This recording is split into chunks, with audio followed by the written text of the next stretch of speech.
bien content d'accueillir un peu tout le monde aujourd'hui. Il me manque pas mal de gens quand même de Saint-Martial, mais tous ceux qui sont présents sont aussi dans mon cœur quelque chose d'attachant. Et surtout pour une cérémonie comme celle-là, car c'est important. Important de, non pas de parler du passé, mais de regarder l'avenir et d'avoir les valeurs et le socle qui permet à ce que demain soit un peu plus solide. Je vais attaquer. Ensuite, Henri, tu prendras sans doute la parole au niveau du mouvement de la paix. Y a-t-il quelqu'un d'autre qui souhaite prendre la parole? Donc voilà. Je voudrais tout d'abord vous parler de la commune. Cette belle commune auquel je me suis attaché. Je suis né dans le Cantal, je suis un Auvergnat et j'ai transféré une partie de mon cœur, pas tout mon cœur parce qu'il y en a une partie qui est restée là-bas, et une partie de mon cœur est venue ici. Il est tombé amoureux de cette commune et j'ai souhaité la défendre. J'ai souhaité lui donner un socle social, surtout de justice, d'équilibre, d'avoir une gestion comme sont un peu mes idées aussi, c'est-à-dire des idées d'une vraie gauche, d'une gauche de valeur, comme il y en a eu beaucoup sur le territoire. Car ici, longtemps, M. Longour était maire communiste. Donc, reprendre un flambeau comme celui-là, j'en ai été assez fier. Cette commune, elle a vu cet arbre, Jingo Biloba. Cet arbre, c'est le premier arbre qui est né après la bombe. Alors je ne me souviens plus si c'est Hiroshima ou Nagasaki, mais c'est pour ça qu'il est devenu l'emblème du mouvement de la paix. Et c'est pour ça qu'il y a maintenant près de 20 ans, pas vrai François? Je crois que ça fait pas loin de 20 ans qu'on a mis en place la première manifestation du mouvement de la paix. Pas tant, peut-être 15 ans, je ne sais pas. En tout... 17 ans? Ah, voilà. On a, de temps en temps, et il profite bien. C'est bien que ça veut dire qu'ici, on aime la paix. Hein? On y a ajouté, bien sûr, celle qui est la messagère. On a vu un jour une manifestation où les enfants étaient invités. Ils avaient tous un ballon. Ce ballon avait une petite carte postale. Et cette petite carte postale disait « Envoie-moi à des pays lointains pour que la paix soit encore plus belle, plus grande et plus énorme. » C'était quelque chose de formidable. Ensuite, ma commune, bien sûr, je dis ma, alors que ça devrait dire notre commune, elle est réduite. On n'est qu'une centaine d'habitants, mais sur cette centaine d'habitants, il y a quand même 26 enfants de la naissance jusqu'à CM2. Je ne compte pas les adolescents. Ce qui fait que, je ne vais pas dire que ça regarde la population, mais c'est quand même assez impressionnant. Je voulais aussi par cette manifestation, alors, parce que c'est demain seulement la journée internationale de la paix, c'est le 21, mais je souhaitais aussi inaugurer cet espace de la paix avec quelqu'un qui avait fait grandir cette justice sociale. Ambroise Croizat. Il y en a qui en parleront davantage que moi, et même sans doute mieux que moi. Mais cet homme, on peut lui dire merci. Oh, certains vont dire comme ça, s'il n'y avait pas la sécurité sociale, il n'y aurait pas ce trou en France. Bien sûr, il y a toujours ces érudits qui veulent faire l'histoire à la place de l'histoire, qui veulent aussi que ce soit les autres qui payent et qui, eux, en profitent. Mais je crois que Ambroise Croizat méritait sa place à Saint-Martial sur cet espace de la paix. Et pourquoi j'ai souhaité qu'il soit là? Il est à 2 pas de l'île aux enfants qu'on a mis en place. Parce que je veux que les enfants, je voudrais que les parents expliquent à leurs enfants qui était Ambroise Croizat, ce qu'il a mis en place, pourquoi ça a été fait. C'est tout ça qui permet à une culture française d'avancer et d'élaborer davantage de conquêtes sociales, parce que demain, les conquêtes sociales, même si elles se sont stagnées depuis une vingtaine d'années, elles doivent reprendre. Il faut qu'elles reprennent ces conquêtes sociales. Et puis, je voudrais aussi expliquer la nocivité de la guerre, ce mot qui doit être rayé du dictionnaire, et mettre en exergue sur la commune ce mot paix. Il y a tant de guerres qui sont aujourd'hui mis en place, excusez-moi du terme, parce que franchement, ça ne convient pas. C'est impensable qu'un dictateur, ou des dictateurs, des gens d'extrême droite, comme dans certains pays, je ne voudrais pas en citer, mais je me sens bien obligé de citer quand même M. Netanyahou en Israël, qui met en place quelque chose d'abominable, créant la famine, tuant femmes et enfants, créant un génocide comme certains l'ont vécu dans les années 40. Franchement, au jour d'aujourd'hui, la France demande à ce qu'un État palestinien soit recréé. Il demande et nous menace de mettre des pressions sur la France. Qu'est-ce qu'on a attendu depuis des mois pour mettre la pression sur ce pays?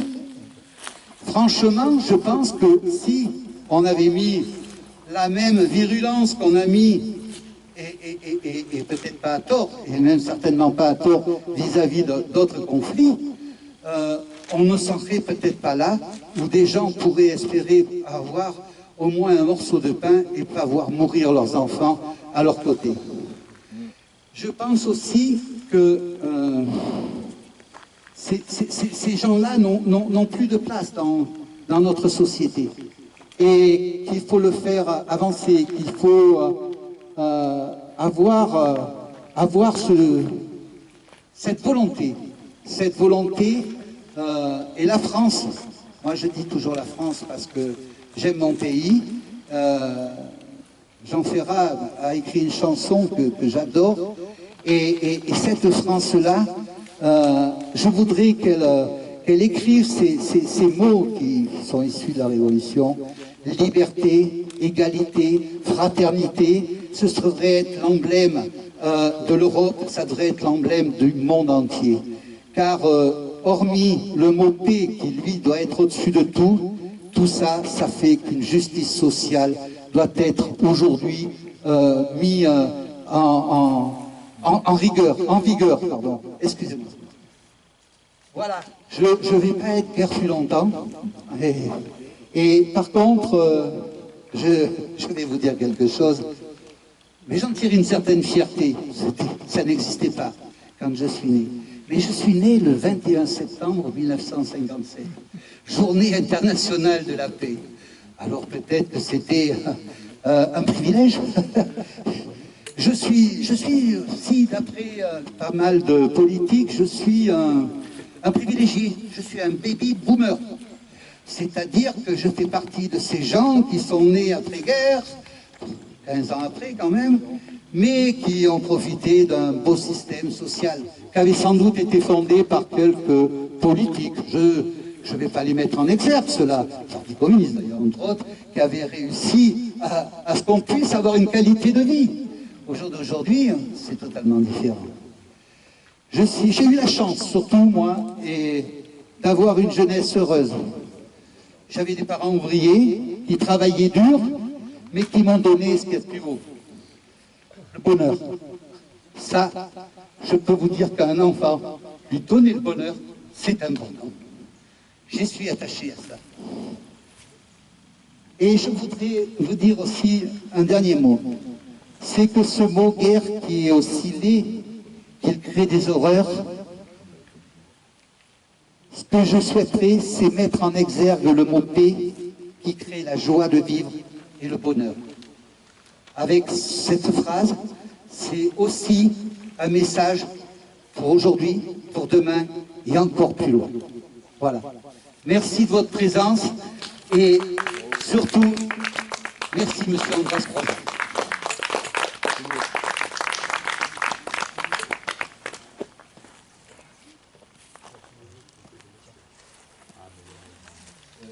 Que dire après ce qui vient d'être dit, je ne pense pas que je le ferai aussi bien.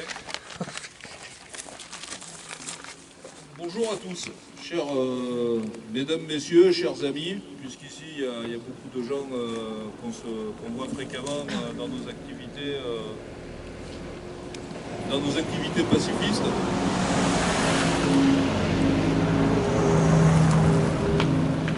C'est une grande émotion de nous retrouver aujourd'hui à Saint-Martial-en-Trègues pour inaugurer l'espace de la paix Ambroise Croizat, en cette veille de Journée internationale de la paix. Le monde dans lequel nous vivons nous rappelle chaque jour combien cette paix est fragile. En 2023, les dépenses militaires mondiales ont atteint 2400 milliards de dollars. L'année dernière, en 2024, elles ont encore augmenté pour dépasser 2700 milliards de dollars, soit une augmentation de 10% en un an. Dans le même temps, le nombre de conflits armés a atteint un niveau jamais vu depuis la Seconde Guerre mondiale. 61 conflits dans 36 pays. Ces chiffres donnent le vertige. Ils montrent que la paix n'est jamais acquise. Elle se construit patiemment par nos choix collectifs. C'est pourquoi la commune a voulu ici dédier cet espace à la paix. Il y avait déjà l'arbre de la paix, en ajoutant une figure qui incarne la justice sociale, Ambroise Croizat. Croizat, fils d'ouvrier, ouvrier lui-même, syndicaliste, ministre du Travail à la Libération, fut l'artisan de la sécurité sociale. Cette conquête qui a changé la vie de millions de Français. Il croyait profondément que la dignité humaine ne peut s'épanouir que si chacun est protégé, que si la solidarité n'est pas un mot creux, mais une réalité vécue. Associer son nom à un lieu de paix, ce qui est une première au Corrèze, c'est rappeler que la justice sociale est le socle de la paix véritable. Sans justice, il n'y a que des trêves précaires. L'actualité internationale nous rappelle aussi que la paix se construit dans le respect du droit des peuples. Le président de la République a annoncé que la France reconnaîtrait officiellement l'État de Palestine. A priori, ce sera lundi, lors de l'Assemblée générale de l'ONU. Cette décision historique vise à faire avancer la solution à deux États, seule à même de garantir une paix durable entre Israéliens et Palestiniens. C'est un signal fort. Il ne peut y avoir de paix sans reconnaissance mutuelle et sans respect du droit à l'autodétermination. Chers amis, cet espace que nous inaugurons aujourd'hui n'est pas qu'un nom sur une plaque. Il est un symbole vivant, un lieu de mémoire pour se souvenir des luttes passées. Un lieu de rencontre et d'échange où chacun peut réfléchir à ce que signifie la paix au quotidien. Un lieu d'engagement où nous affirmons ensemble notre refus de la fatalité de la guerre et de l'injustice. En ce 20 septembre, à la veille de la Journée internationale de la paix, faisons le vœu que cet espace inspire nos gestes, nos paroles, nos choix. La paix n'est pas une utopie, c'est une responsabilité partagée par toutes et par tous. Alors, j'ai demandé à Jean-Pierre Combes s'il pouvait nous interpréter quelques vers d'une chanson, quelques strophes d'une chanson, parce que j'aime bien entendre Jean-Pierre chanter, et je trouve que ça peut donner, voilà, ça va donner une dimension supérieure à la cérémonie.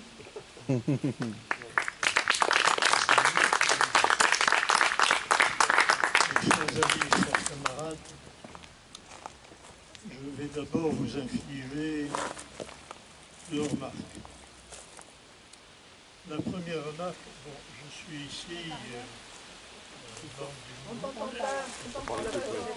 suis ici membre du mouvement de la paix, mais je suis aussi membre du bureau comité ANAC du plateau des étangs, dont j'étais président il n'y a guère de temps. Et je veux témoigner de ce que je ne suis pas résistant moi-même, forcément. Je suis né en 1942. Et si quelqu'un a résisté dans ma famille, ce sont mes parents et d'abord ma mère. Cela dit, moi j'ai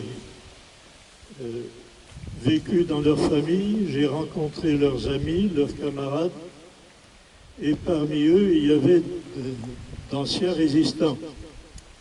Et dans leurs propos, j'ai toujours entendu cette remarque, cette qualification, que ces résistants avaient fait la guerre, oui, mais la guerre qu'ils faisaient était une guerre pacifiste, une guerre pour la paix. C'est une chose importante et ça a conduit beaucoup des réflexions sur la chose militaire que j'ai conduite ensuite. Une remarque, bon, j'en arrive aujourd'hui à une réflexion sur la fatalité. Ceux qui nous gouvernent sont unanimes pour présenter la guerre comme une fatalité. Or, cette fatalité, c'est vrai que dans leur manière de raisonner, on ne trouve que des raisons qui conduisent à la guerre. Mais leur manière de raisonner est tout entière organisée par l'économie politique, découverte par Ricardo en Angleterre après la révolution de Cromwell, développée tout au long du XIXe siècle, pratiquement en France par l'économie capitaliste, et qui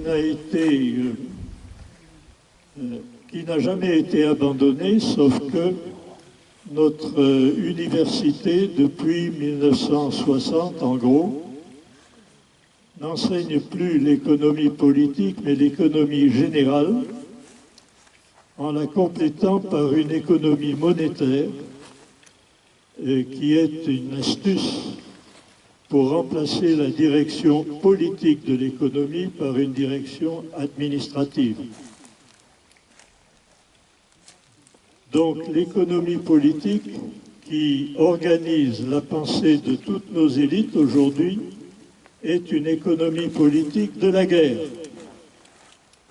Or, quand je pense à Ambroise Croizat et à son œuvre, quand je pense aussi aux expériences de mutualisme, de coopération, qui sont celles des classes ouvrières françaises depuis le milieu du XIXe siècle jusqu'au milieu du XXe,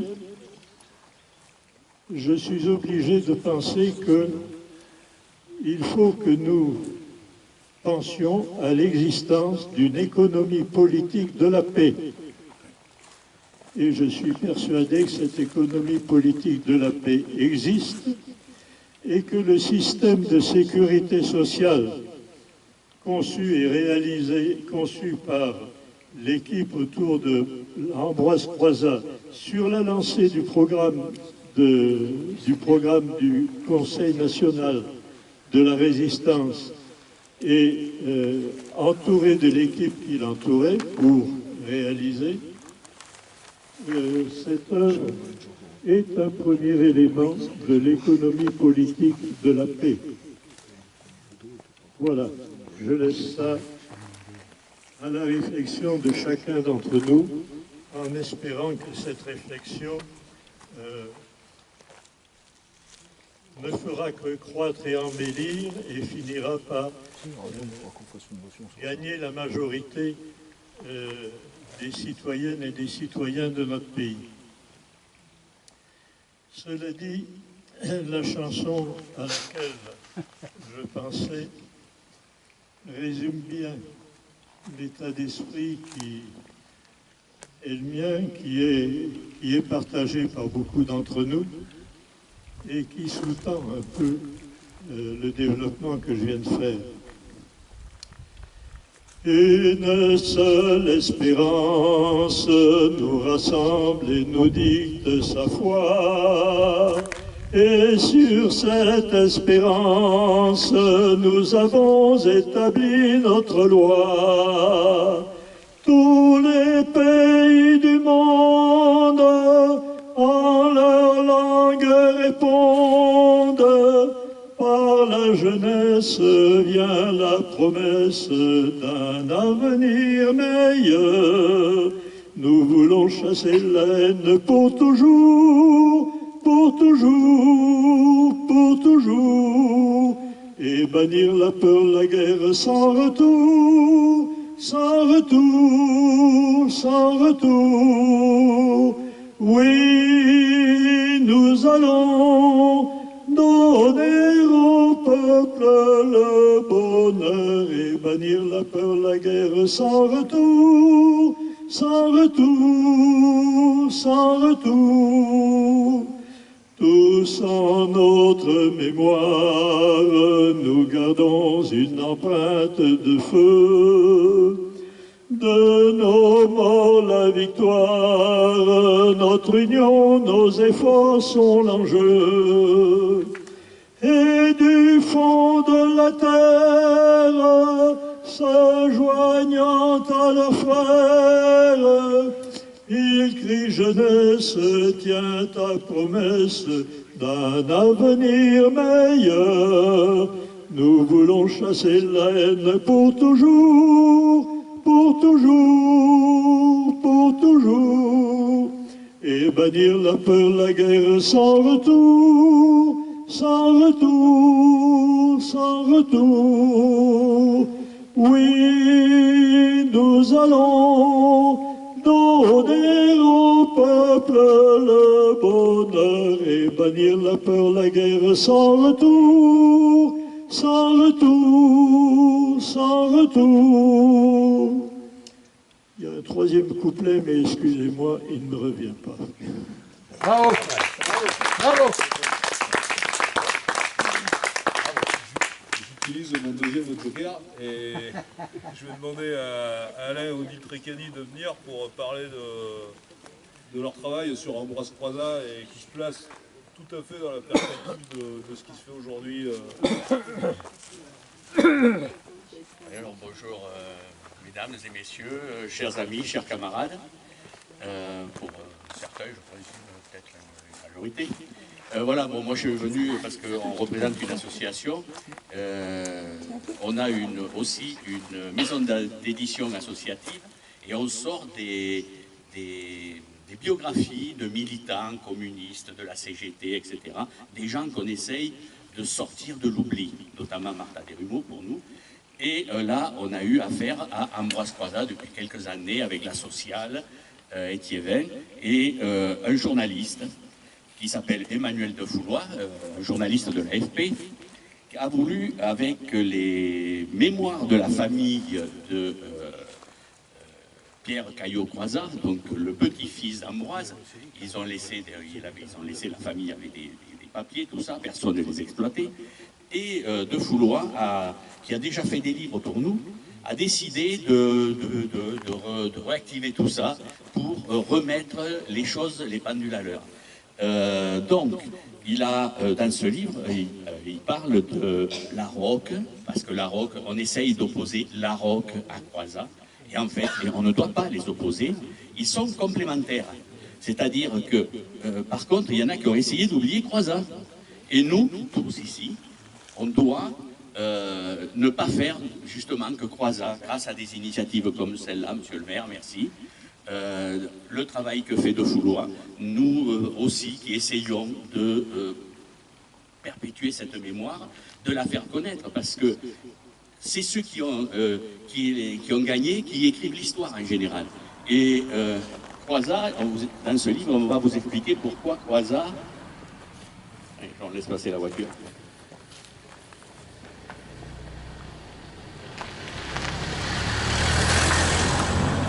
Alors, mon ami Henri m'a dit de ne pas faire long. Alors je vais juste vous lire une phrase de Victor Hugo qui dit « Quand la nuit essaie de revenir... » Merci. Alors, quand la nuit essaie de revenir, il faut allumer les grandes dates, comme on allume des flambeaux. Et ce que vous avez fait là, voilà, les grandes dates. Et aussi, on parle de Croizat pour la sécurité sociale. Croizat, ce n'est pas que la sécurité sociale. Croizat, c'est... Alors Henri, merci.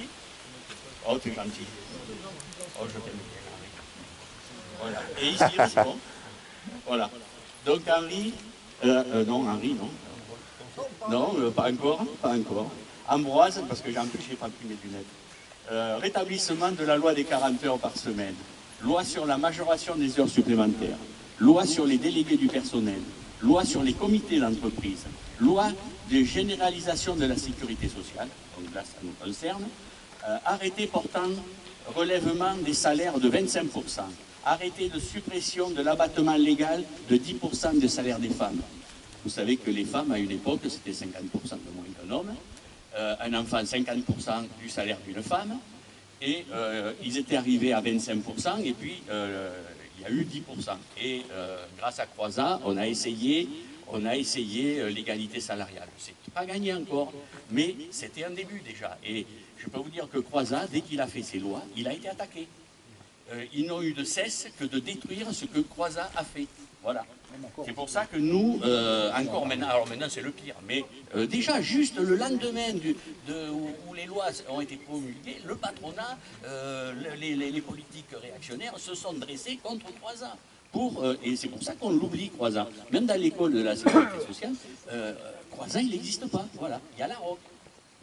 Et alors, loi sur les retraites, loi sur les prestations familiales, 3 semaines et 1 mois de congé, à 1 mois de congé payé pour les jeunes travailleurs de moins de 21 ans, loi sur la médecine du travail, loi de majoration des rentes des mutilés du travail, loi d'indemnisation des salaires des salariés du BTP pour intempéries, loi d'organisation des contentieux de la sécurité sociale, loi d'intégration des accidents du travail et maladies professionnelles dans le régime de la sécurité sociale, parce qu'il y avait des caisses.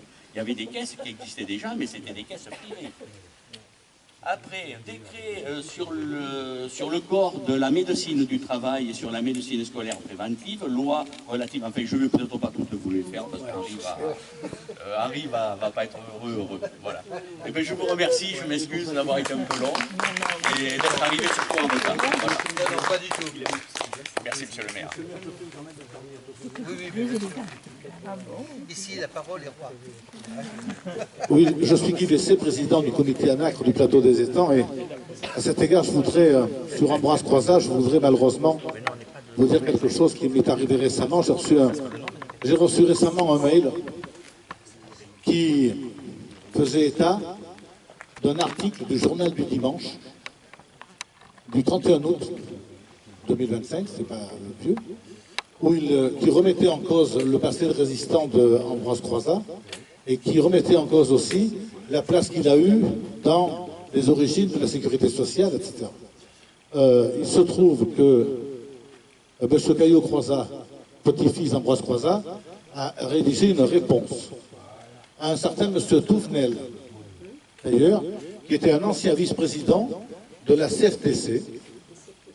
Et donc, le petit-fils d'Ambroise Croizat a exigé un droit de réponse et il a exigé une réponse, il a fait une réponse que moi j'ai reçue par mail, hein, et que je tiens à la disposition, bien entendu, de toutes celles et tous ceux qui le souhaiteront. Parce que je pense que malheureusement, nous étions là en présence d'une activité négationniste on ne peut plus patente, et que si nous ne savons pas réagir, alors on ne peut pas réagir au coup par coup parce qu'il y en a tous les jours, mais si on ne sait pas réagir à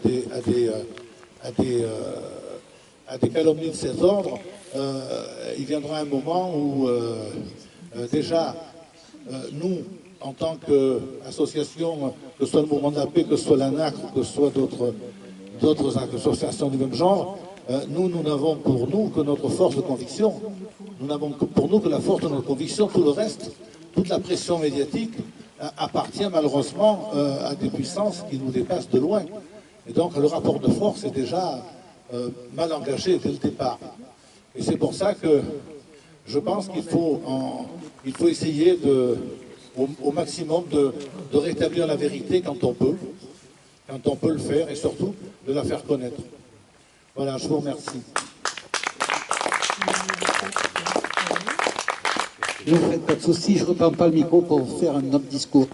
Juste par contre, pour vous inviter au verre de l'amitié, car c'est pas symbolique, c'est fort, c'est un moment aussi d'échange. On pourrait continuer. Ceci, ça va se passer à la salle de la mairie. Et je vais vous inviter dorénavant, enfin je l'espère en tout cas, peut-être avant la fin de ce mandat. L'année prochaine, nous serons en 2026, pardon. Je fais comme toi, François, je confonds les 1900 et les 2000. Je suis sur le point de regarder comment je pourrais rendre encore un hommage. Ben, malheureusement, et c'est pas de ma faute, c'est encore un communiste, c'est Marcel Paul, qui a nationalisé EDF, et nous avons la Dordogne. C'est là que tout a été mis en place sur le champ hydroélectrique, et je voudrais rendre hommage donc à Marcel Paul en lui donnant le nom du chemin qui vient de Saint-Martial jusqu'à la Dordogne. Donc je vous donne rendez-vous sans doute, et je l'espère, avant la fin des mandats. On ne sait jamais si des fois j'étais pas réélu ou si certains passaient avant moi. Mais voilà, je vais d'abord vous souhaiter une belle après-midi, une fin d'après-midi, et puis venir boire le verre de l'amitié. Oui, on va faire une photo tous ensemble. Oui. Tous ensemble devant cette jolie plaque. Alors, il n'y a pas beaucoup de gens de la commune, mais je leur ferai passer le message. Parce que des fois, ils pensent, vous savez, des fois, avec quelques idées politiques, que offrir une belle plaque comme ça pour un communiste, c'est trop cher. Alors je vais vous rassurer, c'est le maire qui a offert la plaque de marbre. Juste le gravage va mettre, sans doute peut-être facturé par quelqu'un.